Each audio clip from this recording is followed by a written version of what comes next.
মুখ্যমন্ত্রীর অনুরোধের পরেও কাজে যোগ দিলেন না রানীগঞ্জের বাসন্তী দেবী বিদ্যালয়ের শিক্ষক শিক্ষিকারা। স্কুলে পরীক্ষা চলার ফলে চরম সমস্যায় পড়ছে স্কুলের প্রধান শিক্ষিকা। 27 জনের মধ্যে মাত্র 15 জন শিক্ষক শিক্ষিকাকে নিয়ে পরীক্ষা পরিচালনা করতে হচ্ছে প্রধান শিক্ষিকাকে।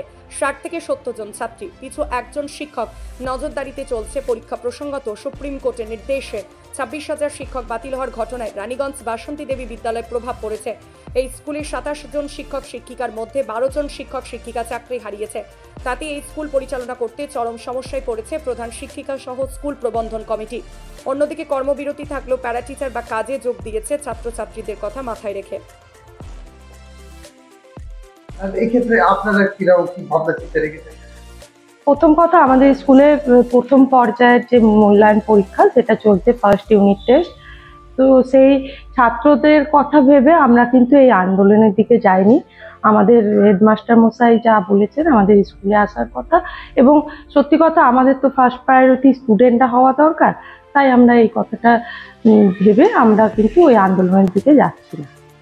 আগামীতে যদি সংগঠন কিংবা আপনাদের ডাক দেয় সেক্ষেত্রে কি আপনারা কি তখন ভেবে দেখবো।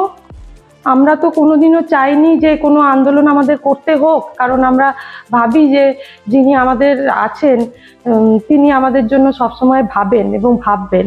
ওই আশাটাই আমরা এখনো পর্যন্ত রেখেছি এবং ভবিষ্যতেও আশা করি ওই রকম আমরা সদর্থক কিছু পাবো।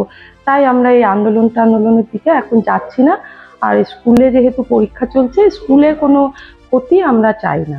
কি মনে হচ্ছে এই যে প্রচুরভাবে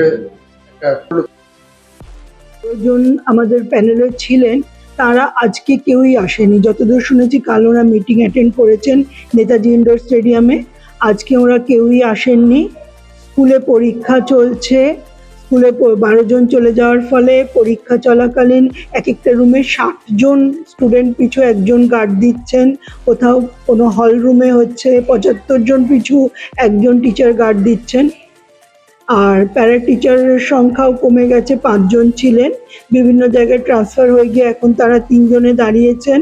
স্কুলের প্রতি দায়বদ্ধতার কারণে ওরা এসেছেন, বলেছেন যদি কিছু ডিউটি দেন করব, তবে যে কোনো মুহূর্তে সংগঠনের ডাক পেলে ওরা হয়তো চলে যাবেন।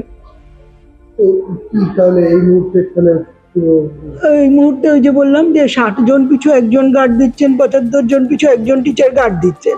এইটা হচ্ছে এখন পরীক্ষা চলাকালীন। তারপর যখন খাতা দেখার ব্যাপার হবে তখন জানি না কি হবে। ওই খাতা দেখাও সেই অতিরিক্ত চাপ নিয়ে এক একজন লটের পর লট খাতা দেখবেন, আর উপায় কি? এই বিষয়গুলো কি জানিয়েছেন আপনারা? কোথায় জানাবো? দপ্তরের যে